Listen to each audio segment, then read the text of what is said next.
성경 말씀 봅시다. 고린도전서 10장 1절에서 13절까지 보도록 하겠습니다.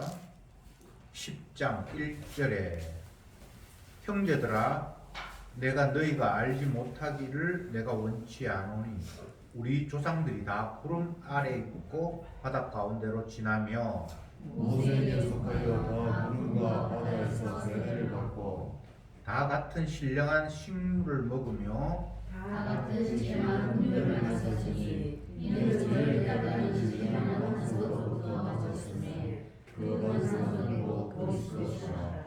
그러나 저희의 다수를 하나님이 기뻐하지 아니하신 거로 저희가 광야에서 멸망을 받았느니라. 그러니는 우리의 거울이 되어 우리로 하여금 저희가 악을 즐기한 것 같이 즐기하는 자가 되지 않게 하려 하느니 저희 중에 어떤 이들과 같이 너희는 우상 숭배하는 자가 되지 말라. 기록된 바 백성이 앉아서 먹고 마시며 일어나서 뛰논다 함과 같으니라. 저희 중에 어떤 이들이 가늠하다가 하루에 2만 3천 명이 죽었나니 우리는 저희와 같이 가늠하지 말자. 저희 중에 어떤 이들은 주를 시험하다가 뱀에게 멸망하였나니 우리는 저희와 같이 시험하지 말자. 저희 중에 어떤 이들이 원망하다가 원수의 원망하였나니 우리는 저희와 같이 원망하지 말자. 저희에게 당한 이런 일이 거울이 되고 또한 말세를 만난 우리의 경계로 기록하였느니라. 그런 조상은 조상아 저는 조사가 사람이 감당할 시험 밖에는 너희에게 당한 것이 없나니 오직 하나님은 미쁘사 너희가 감당치 못할 시험 당함을 허락지 아니하시고 시험 당할 전에 또한 피할 길을 내사 너희로 능히 감당하게 하시느니라. 아멘. 10장 앞부분을 읽었습니다. 바울이 갑자기 구약의 이스라엘 자기들 조상 이야기를 거론합니다. 우리 조상이 애굽에 살다가 하나님의 은혜로 애굽에서 이제 빠져나와서 가나안으로 가는 과정에서 있었던 일들을 거론하면서 그것을 거울로 삼아서 우리가 지금도 살아야 되는 것 아닌가 라면서 출애굽 시대의 조상들의 이야기를 거론을 합니다. 그들은 하나님의 은혜로 홍해를 건넜고 광야에서 먹을 것이 없었는데 하나님 주셔서 만나를 먹었고 마실 물이 없었는데 하나님이 반석에서 물을 내어서 마시게 되었다. 그런데 그렇게 하나님의 은혜와 사랑으로 애굽에서 빠져나와서 홍해를 건넜는데 그들이 정작 가나안 땅으로 다 들어갔느냐? 아니다. 대부분 다 죽었다. 왜? 하나님의 말씀에 순종하지 않았기 때문에 간음하고 하나님을 시험하고 원망하고 그것 때문에 하나님께서 그들을 다 벌하셨다. 이 말씀들이 오늘날 너희에게 거울이 되어야 된다. 너희들도 말씀에 순종하지 않으면 우리 조상들이 하나님 앞에 심판받은 것처럼 받을 것이다.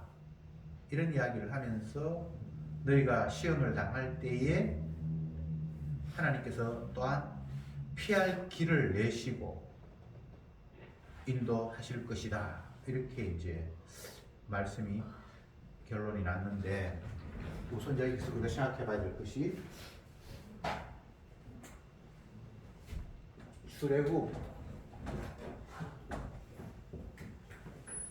출애굽은 애굽으로부터 이스라엘 백성들이 분리되어서 나왔다는 거잖아요.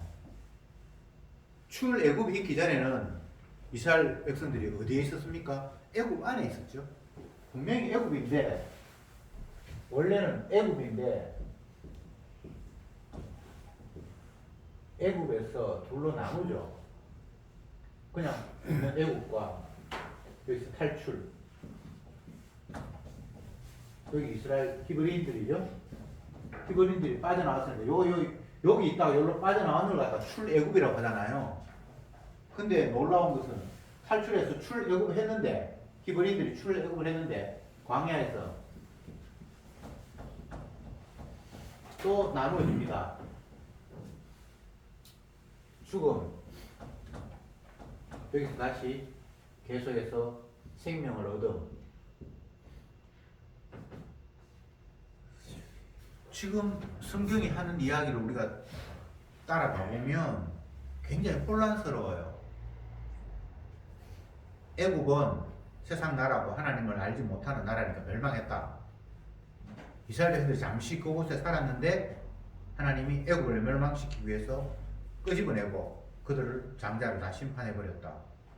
그러면 이제 구원으로 이 죽음에서 끄집어 나온 것으로 구원으로 이렇게 끝나버리면 되는데 그렇지가 않아요. 그들은 애굽에서 빠져나왔는데 광야에서 또 다 죽어버려요. 몇 명만 빼고. 애굽을 나온 사람이 가나안까지 들어간 사람이 80년 후에 몇 명입니까? 달랑 2명. 지금 이렇게 되면 도대체 우리가 하나님이 하시는 일을 어떻게 이해를 해야 되죠? 지금식으로 한번 생각해 봅시다. 우리가 복음도 모르고 그저 세상에 뒤엉켜서 살았습니다. 근데 하나님의 은혜로 우리가 복음을 깨닫고 세상의 개념과 다른 그런 세상의 그 논리 아니면 기존 교회로부터 우리가 벗어났습니다. 출애굽을 했습니다. 그런데 출애굽을 했는데 광야 생활을 하고 있는데 하나님 말씀 제대로 순종하지 못해서 다 죽어버려요. 2명만 달랑 남고. 그러면 복음 깨달았다고 하고 기존 교회 나왔고 이제 뭐 복음 안다고 왔는데 역시 우리의 삶이 광야 이스라엘 백성들이 살아간 것처럼 하나님 말씀 순종하지 않고 내 마음대로 살아간단 말이죠. 그래서 하나님이 또 나왔는데 다 죽여요. 2명만 달랑 남기고. 그럼 나중에 그 2명은 또 어떻게 될까? 우리가 구약 성경을 읽으면서 이런 것들이 굉장히 혼란스럽고 의문을 가질 수밖에 없는 내용이에요. 도대체 하나님이 구원하셨다는 게 어떤 의미일까? 애굽에서 구원받았으면 그냥 천국 바로 가면 되는데 가나안 땅에 들어가기도 전에 광야에서 대부분 다 죽어버렸고 겨우 2명만 하나님 최종 목적하신 가나안 땅으로 들어갔다. 근데 나중에 또 가나안 땅에 들어가도 그들이 엉망진창으로 살거든요. 그러면서 구약의 이스라엘의 역사는 이스라엘 성전 무너지고 나라 없어져 버리고 이스라엘이라는 자체가 아예 그냥 없어져 버리는 걸로 구약이 끝이 나버려요. 그렇잖아요. 성경이.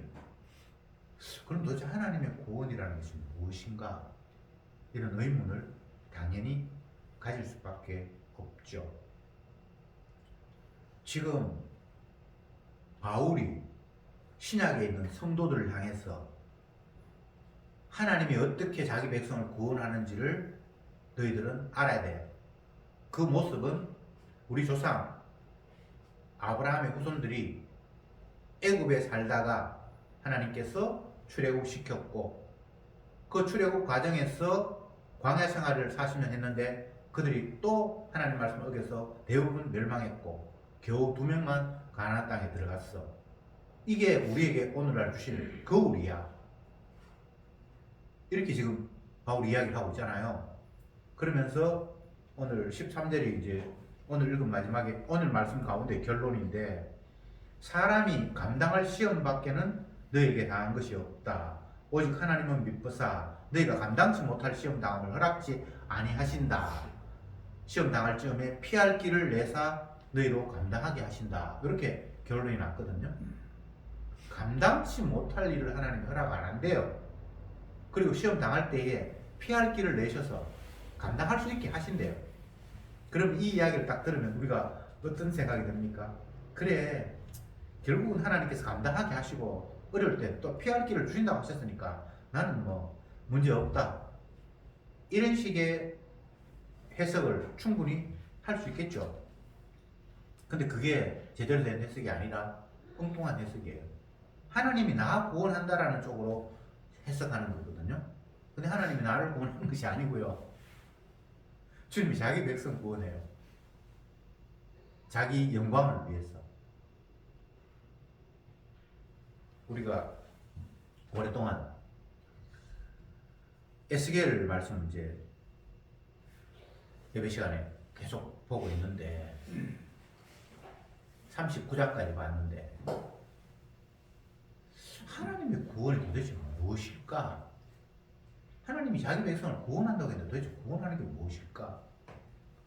구원하면 어려울 때 피할 길을 준다고 하면 뭐 바벨론이 쳐들어온다든가 이렇게 하면 어려운 가운데서 피할 길을 주시고 그 나라가 안 망해야 되는데 나라 박살 나버렸거든요.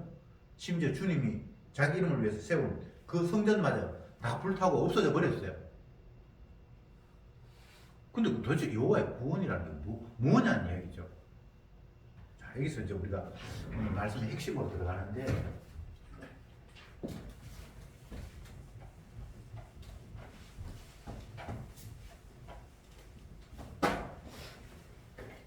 주님의 구원.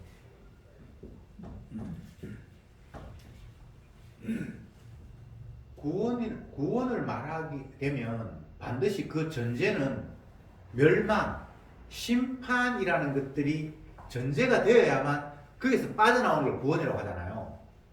출애굽이라고 하면 반드시 애굽이라는 바탕이 돼야지만 벗어나잖아요.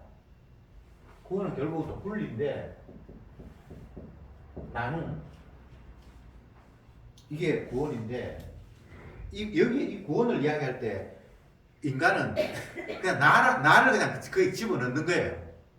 출애굽하면 나는 나온 그쪽으로 나를 집어넣는 거예요. 그게 반칙이에요. 하나님의 구원은 주님의 자기 계시예요. 나 이런 자야. 그냥 이걸 보여주는 거예요.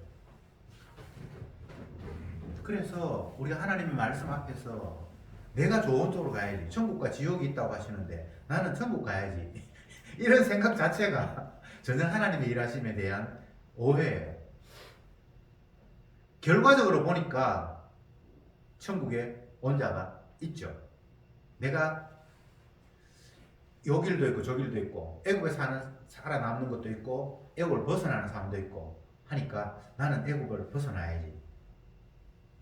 이런 어떤 생각으로 어떤 행동을 했을 때에 그 결과가 출애굽이 되는 것, 이런 거는 아예 없어요. 이스라엘 백성들이 애굽에서 나올 생각이 있었습니까? 없었습니까? 없었어요. 그냥 하나님이 강제로 모세를 보내가지고 하나님이 하신 일이 어떤 것인지를 보여주기 위해서 강제로 그냥 끌고 나와요.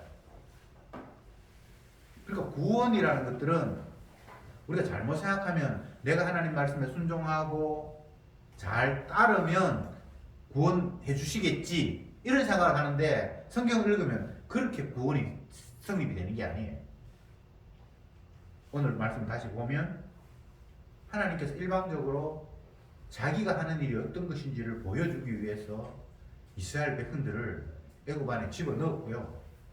흉년 때문에 가서 들어갔잖아요. 자기 의도가 아니거든요. 하나님 가라고 그랬어요. 야곱에게 네 아들 그 요셉이 살고 있으니까 그쪽으로 가라. 그래서 갔어요. 갔는데 뭐 가다 보니까 또 당장 거기가 살기도 괜찮은데 굳이 또 이사 올 이유가 없어서 그냥 살다 봤는데 430년 동안 살았는데 다시 낳고 처음에 갈 때는 히브리인들 한 70명 정도가 애굽에 기주해가지고 갔거든. 살았거든요. 그래서 430년 후에 어마어마한 숫자가 됐단 말이에요. 하나님 하신 일입니다. 인구가 조금 늘어날 때에 애굽이 이방인들이 너무 인구가 번성하면 나중에 이들이 주인 노릇하겠다 싶어서 억제 정책을 쓰잖아요. 남자가 태어나면 죽이고 뭐 하여튼 그런 일을 하잖아요. 그럴수록 더욱더 번성을 했어요.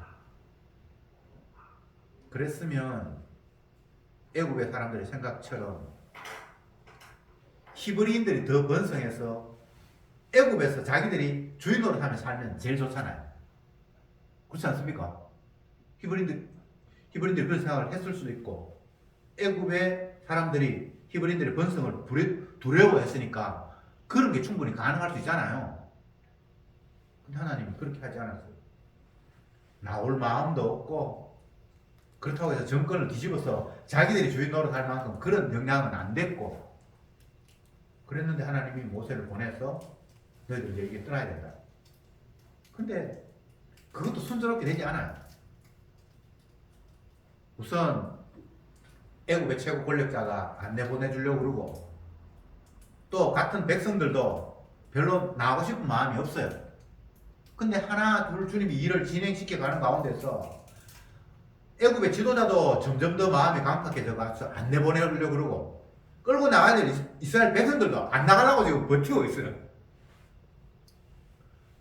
그런 상태 속에서 하나님이 마지막으로 6월절 어린 양의 피를 통해서 그들을 강제로 분리시키죠.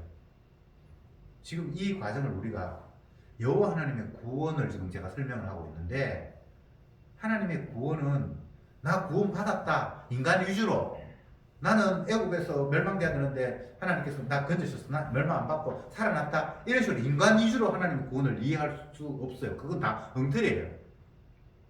하나님은 자기 영광을 위해서 구원 받아야 될 자격도 없는 자를 그냥 일방적으로 건져내요.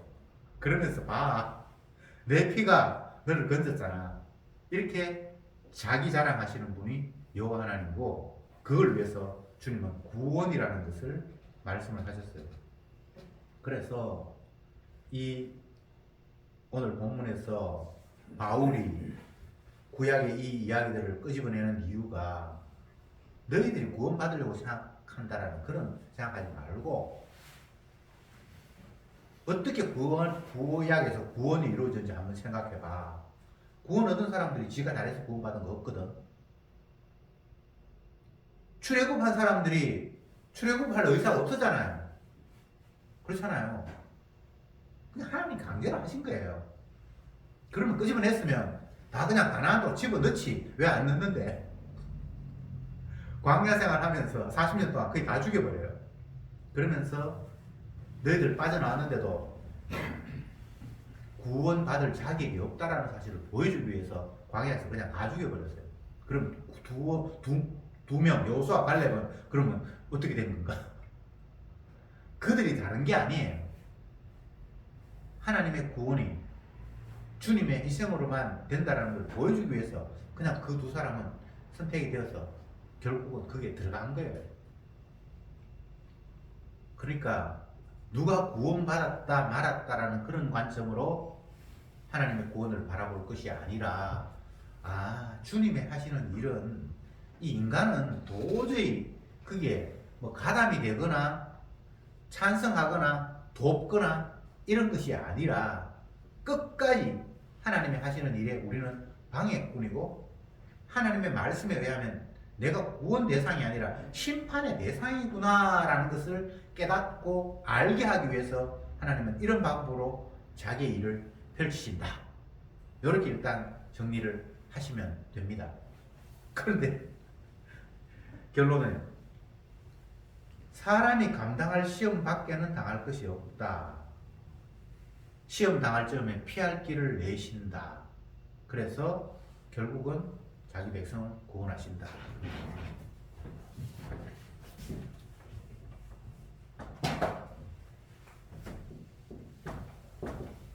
감당 못할 시험 없다.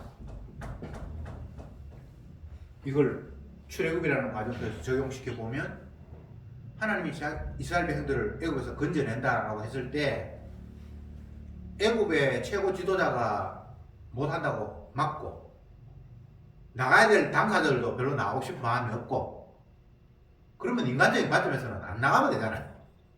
근데 하나님은 그들을 끄집어내겠다고 이미 시작을 하셨잖아요. 그러면 이게 강제로 그냥 그들은 출애굽이 되는 거거든요.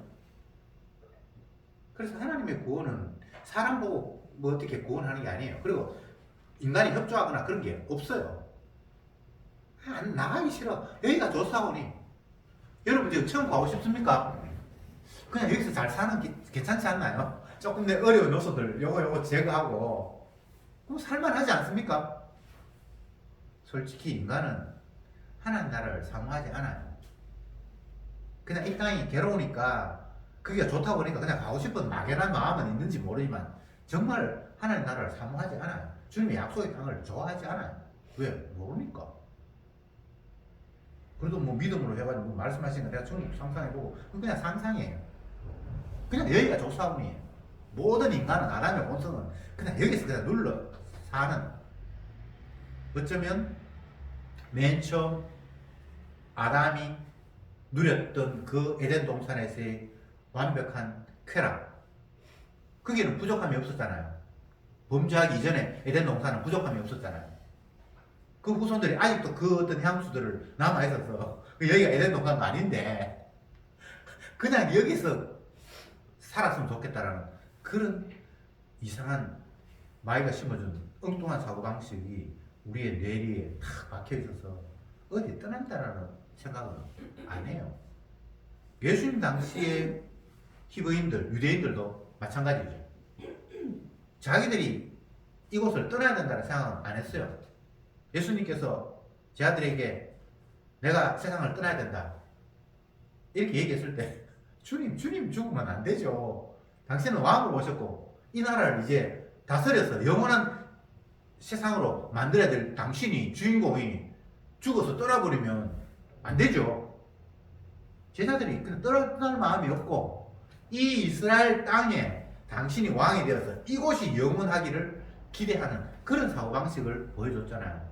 그게 인간의 보편적인 생각, 저와 여러분들 그냥 의식 구조예요. 성경이 보여주는 거예요. 그러니까 여기에서 감당치 못할 시험 당하면 허락치 아니한다. 그리고 또 시험 당할 때 피할 길을 주신다. 얼마나 좋은 말씀입니까? 근데 우리가 생각하는 그런 개념이 아니거든요. 피할 길. 바울이 이야기하고 싶은 거는 이 피할 길을 이야기하고 싶은 건데 그냥 이게 주님의 죽으심이에요. 이 이야기 하려고 끄집어낸 거예요. 우리가 순종해서 하나님 말씀에 잘 따라서 애굽이라는 제약된 심판된 곳에서 벗어나서 영원한 하나님 나라의 가나안으로 올인하는 이런 구원이 없어요. 그 주님께서 십자가 지셔서 피할 길을 마련하셔서 자기 백성 그 안에 집어넣는 방법 말고는 우리가 벗어나서 좋은 길로 올인하고 우리가 말씀 순종해서 말씀 원망하다가 여기 벌을 받다 그러는데 우리가 벌 안 받기 위해서 말씀 순종해서 벌 안 받고 이런 구도는 없어요. 그래서 물론 구약은 그림자니까 요 구약의 그림 그대로를 가지고 지금 신약을 해석할 수는 없지만 이 구약의 그림은 인간은 구원 대상이 아닌 멸망이 마땅한 자라는 것을 보여주시고 궁극적으로 피할 길을 주님께서 마련하셔서 자기 건질 자를 건진다라는 게 바울의 이야기예요. 그러니까 우리가 이 땅을 살아가면서 날마다 하나님의 구원 작업, 주님의 주되심을 드러내는 작업 속에서 우리가 그냥 끌려다니는데 이스라엘 백성들이 끌려다니듯이 주님의 구원에 이용당하는데 이용당하는 모습이 어떤 모습입니까? 날마다 원망하고 불평하고 말씀에 순종하지 않는 삶을 늘 사는 거예요. 그래서 내가 진짜 멸망의 대상이구나. 하나님 앞에 벌받을 자가 바로 나구나라는 것을 깨닫게 하는 모습이 1차적으로 성령께서 우리를 이끌어 가시는 모습이에요. 마치 이스라엘 백성들을 애굽에 끄집어냈는데 광야 안에서 원망하고 불평하면서 애굽으로 돌아가자고 이구동성으로 하나님 앞에 대들었던 그 모습이 오늘날 우리들의 모습이에요. 안 믿는 사람은 뭐 이야기할 거 없고요. 믿는 사람이 그래요. 하나님이 손대가지고 애굽에서 끄집어낸 사람이 그런 모습이에요. 그러면 히브리인들은 히브리인들은 다실 것도 없고 성도가 이렇다는 거예요. 왜? 너희들도 애굽에 저들 멸망당한 것처럼 똑같은 자야. 하나도 다르지 않아요. 그럼 왜 나왔습니까? 어린 양의 희생, 내 피가 너를 그냥 끄집어낸 거지. 이게 마지막으로 적용되는 피할 길. 결국 주님께서 자기 피로 우리를 건졌기 때문에 결과적으로 너희들은 심판에서 해방되었다. 사망에서 생명으로 옮겼다. 이것을 로마서 8장에서는 그리스도 예수 안에 있는 자에게는 결코 정죄함이 없다. 왜? 그리스도 예수 안에 있는 생명의 성령의 법이 죄와 사망의 법에서 너희를 이미 끄집어냈기 때문에.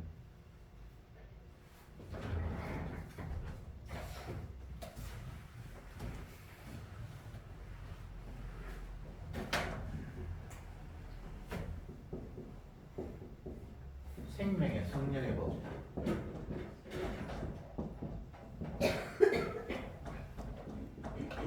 죄와 사망의 법. 이게 지금 나누어지거든요. 죄와 사망의 법은 그냥 율법이에요. 율법. 생명의 성령의 법. 이게 십자가 들어가는 거예요. 이렇게 시작을 했다가 성도는 위로 넘어가 버리는 거예요. 율법을 주신 이유가 율법 앞에서 모든 사람들은 사망. 율법이 없으면 쥐가 죽어야 될 이유를 모르잖아요. 너희들이 간음을 했다, 원망을 했다, 시험을 했다. 이게 다 율법에 근거한 거잖아요. 그래서 율법을 근거로 하면 모든 사람들 다 사망, 멸망. 애굽 사람도 멸망해야 되고 히브리 사람들도 멸망해야 되고 다 멸망해야 돼요. 그 사실을 성도는 한평생 살면서 계속해서 깨닫는 거예요. 하나님 말씀 앞에 우리가 죽어야 될 죄인이구나. 하나님 말씀에 내가 순종하지 않는 자이구나. 내가 멸망의 대상이구나 라는 것을 평생을 살면서 깨닫는 거예요. 그런데 그리스도 예수 안에 있는 자에게는 정죄함이 없대요. 왜? 죄와 사망의 법에 적용받는 것이 아니라 생명과 성령의 법에 저촉을 받기 때문에. 이게 복음이라는 거예요. 오해하면 안 됩니다. 하나님의 말씀에 순종해서 내가 복을 받고 구원 얻는 게 아니에요.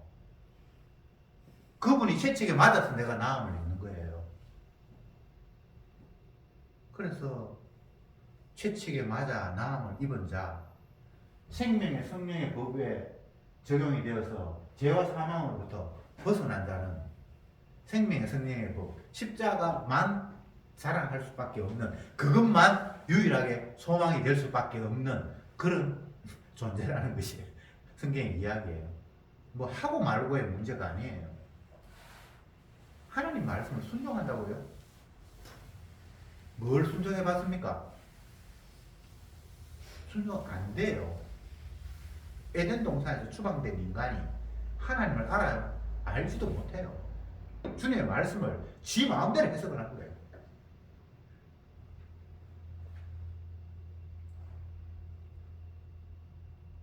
하나님의 말씀을 얼마나 우습게 생각하는지. 세상은 온통 하나님을 개무시하는 그런 발언과 삶을 마음껏 펼쳐내고 있어요.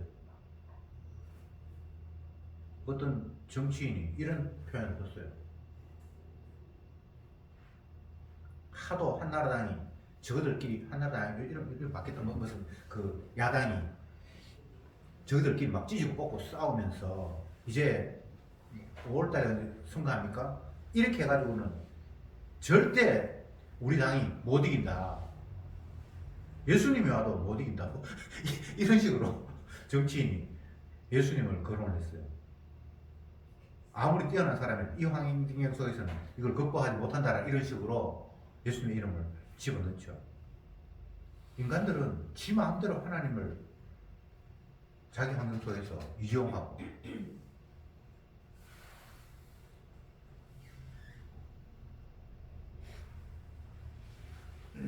이스라엘 백성들이 애굽에서 나올 생각도 없었지만 애굽에서 빠져나온다는 것 그 자체가 인간적인 관점에서는 불가능해요. 이스라엘 백성들이 애국에서 나오자마자 홍해를 건넜을 때 그들 앞에 주어진 첫 번째 환경은 광야였어요. 애국엔 사람이 사는데 광야는 왜 광야일까요? 왜 광야입니까? 사람 못 사니까 안 사는 거예요. 여러분 광야를 착각하면 안 됩니다. 애굽에 사람이 살았잖아요. 근데 홍해 건너니까 그 광야라고 성경이 이야기했잖아요. 광야는 사람 안 사는 그냥 허벌판이라는 말이잖아요. 왜 그 허벌판이죠? 살 조건이 안 되니까. 그냥 그 사람들 그쪽으로 집어넣었어요. 그러니까 당연히 아우성이 나오겠죠. 지금 중동에 전쟁이 벌어졌는데 며칠 전에 신문에 재밌는 걸 제가 발견했는데 이란이 그쪽 동네에서 제일 아마 강한 모양이죠.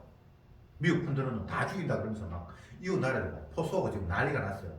근데 그 트르키에 옛날 터키 이름도 잘 잊어먹고 터키라고 합시다.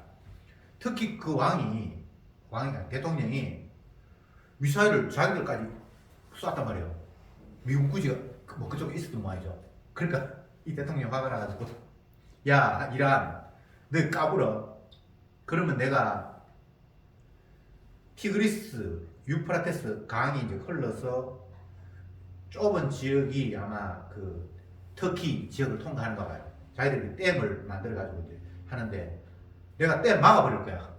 그러면 그쪽으로 물이 이제 안 내려가는 그런 구도랍니다.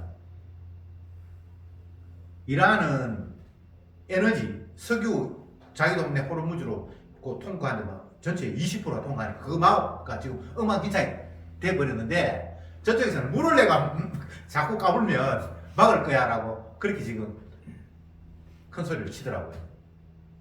저 인간이 참 아무것도 아니죠. 석유 없다고 난리고 물 없으면 뭐 난리 정도가 아니라 그냥 하루도 못 살아요. 석유 없으면 뭐 불편하지만 사는 거는 살잖아요. 근데 물 없으면 못 살아요. 지금 제가 왜 이야기를 하는가 하면 이스라엘 백성들이 하나님께서 광야로 집어넣었잖아요.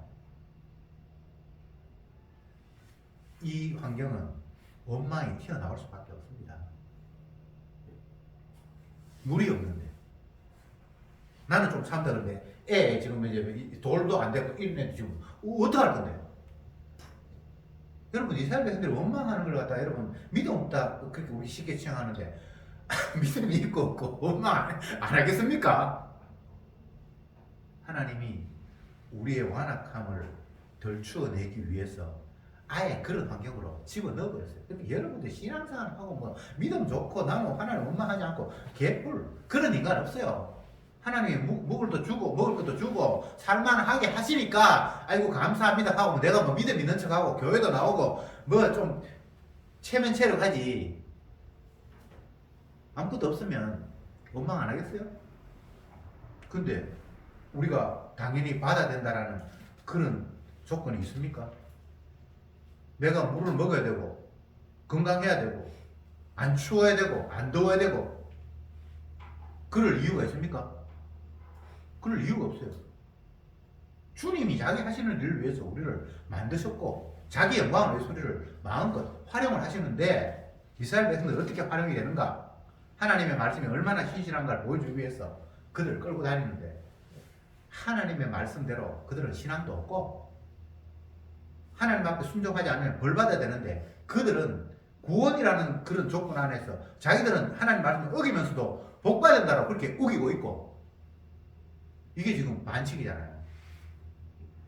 우리는 하나님 말씀대로 하나님 말씀이 참이라고 순종하는 사람인데 하나님의 말씀에 불순종할 때 이거는 마땅히 벌을 받는 게 맞잖아요. 성경에. 근데 우리는 하나님 말씀을 보면서 벌을 내가 받아야 된다고 생각하지 않고 구원을 내야 된다. 은혜 받아야 된다. 자꾸 이런 식으로 생각하잖아요. 그 자체가 전혀 마음복음이에요. 그래서 주님은 너희들은 마땅히 죽어야 된다는 것을 1차적으로 보여주시고 그러면 주님이 말씀하신 구원은 어떻게 되는데요? 구원은 너희들 순종해서 받는 게 아니고 내가 희생해서 내 희생의 은혜가 임한 자에게 구원은 되는 거야. 그렇게 주님께서 말씀하시는 거예요. 그러니까 이거는 우리가 어떻게 할 방법이 없어요. 그냥 믿음이 선물로 온 사람은 하나님은 죄와 사망의 법에 있는 우리들을 생명과 성령의 법으로 옮겨서 나를 십자가 적용시켜서 구원하시는구나. 그냥 그렇게 받아들일 수밖에 없는 거예요. 결과적으로 결국은 믿음을 선물로 받은 사람은 십자가가 유일한 소망인 거예요. 나 이제 십자가 믿으면 구원해 주겠지. 그거 아니라 십자가에 은혜가 적용된 사람은 십자가만 자기에게 소망인 걸 그냥 아는 거예요. 그래서 바울이 지금 그 이야기를 하고 있는 거예요. 뭐 피할 길을 주신다 그러니까 아무리 어려워도 하나님께서 내한테 감당하게 하시겠지. 자꾸 이렇게 나에게 힘 주신다라고 그렇게 생각하는데 그게 아니라 주님께서 피할 길을 이미 마련하셨어요. 자기 백성에게 구원할 자에게. 왜? 그의 죄를 묻지 않는다는데.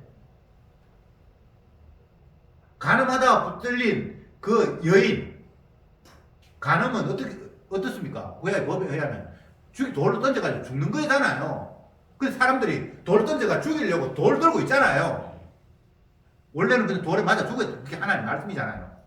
근데 주님께서 그들 돌 들고 있는 사람들에게 돌 다 내려놓고 떠나도록 만드시고 주님께서 심판주께서 말씀하시기를 내가 너 정죄하지 않겠다. 이게 복음이잖아요. 뭐 앞으로는 내가 간음을 안 해야지 착하게 살아야지 그런 이야기가 나오면 안 되고요. 나는 마땅히 돌에 맞아야 되는데 저주 받아야 되는데 주님이 내가 너를 정죄하지 않겠다고 하면서 내가 이미 돌 맞았다.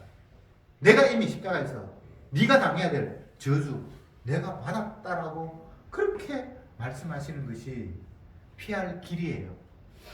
내가 피할 길을 어떻게 하는 게 아니고 참 말씀 단순하지 않습니까? 그런데 이게 은혜가 안 오면 아무리 단순해도 이게 내 말씀으로 믿어지지 않고 받아들이지 않으니까 결과적으로는 그는 하나님의 사랑이에요. 죄와 사망의 법에서 생명과 성령의 법으로 옮기신 사람이 아니에요. 끝까지 그냥 죄와 사망의 법 안에 놀고 있는 거예요. 우리가 이제 세상적으로 그냥 흔히 돌아가는 이야기를 통해서 하는 이야기가 요즘 막 중동에 전쟁이 일어나서 난리인데 야 저거 트럼프 저거 빨리 안 죽이구나. 괜히 전쟁이 일으켜 전 세계를 논란에 난리를 만드네. 팍 죽었으면 좋겠다. 이게 뭐 하나도 그 말에 대해서 시비 걸 수 없어요. 지가 힘있다고 마음대로 약한 사람을 짓밟고 하니까 그놈 그 모가지를 뿌라붙으면 좋겠다. 뭐 이런 마음이 당연히 드는데 그게 그냥 죄와 사망의 법, 율법. 모든 인간들은 이런 의식을 다 가지고 있습니다. 죄 지은 사람 벌 주고 착한 사람 복 주고 성경 말씀도 꼭 그런 식으로 되어 있는 것 같아요. 하나님 말씀에 순종하면 복 받고 순종 못하면 저주받고. 근데 문제는 사람들이 잘못 인식하고 있는데 순종하면 복 받고 해당되는 사람이 하나도 없다는 거예요. 우리가 트럼프 욕을 하는데 힘 있는 놈이 지 힘 있다고 막 약한 놈 지 마음대로 지 박는다고 하는데 안 그런 인간이 없는 거예요. 저와 여러분들도 똑같은 모습이에요. 근데 사람들 그걸 몰라요. 치는 안 그런 줄 알고 있다. 근데 주님의 은혜가 오면 우리가 내가 트럼프고 내가 하나님 말씀할 때 순종 못해서 저주받아야 될 자구나 라는 것을 깨닫게 되는 거예요. 그런데 그렇게 죄와 사망의 법만 있으면 끝났어요. 다 그냥 지옥 가고 뭐 구원이고 뭐가 아무것도 없어요. 그런데 주님께서 이 땅에 오셔서 십자가에 피 흘리심으로 말미암아 이 죄와 사망의 법만 있는 게 아니라 희한한 새로운 법이 만들어져 버렸어요. 생명의 성령의 법이라는 게 만들어져 버린 거예요. 누군가가 받아야 될 벌을 예수님이 대신해 버렸어요. 그래서 그리스도 예수 안에 있는 자에는 결코 정죄함이 없나니라는 이런 새로운 법이 만들어져 버린 거예요. 이게 복음이에요. 요한복음에 나타난 간음하다 붙들린 여인. 죄와 사망의 법에 따르면 어떻게 했습니까? 돌 맞아 죽어야지. 근데 주님이 나타나셔서 내가 너를 정죄하지 않겠다라고, 사망의 생명의 법이 아니라, 아니 죄와 사망의 법이 아니라 생명의 성령의 법을 그 여인에게 적용시켜버린 거예요. 그걸 주님은 구원이라고 말하는 겁니다. 근데 그 구원 받는데 가늠한 여인이 뭐 한 일이 있다 없다? 없다. 그래서 저와 여러분들은 뭘 할 게 없어요. 그냥 주님의 일방적인 은혜. 내가 너 위에 피 흘렸다라는 이 한마디로 그냥 끝나버린 거예요. 근데 정작 그 피로 씻음 받아서 죄와 사망의 법에서 생명의 성령의 법으로 옮겨온 사람은요, 십자가 말고는 다른 것이 귀할 수가 없는 그런 구도를 주님께서 형성해버렸어요. 바울이 지금 이야기하는 게 그 이야기를 오늘 본문이 하고 있는 거예요. 그래서 날마다 십자가. 그가 채찍에 맞으면 우리가 나와버리거든. 피 흘림이 없으면 결코 용서라는 게 있을 수 없다.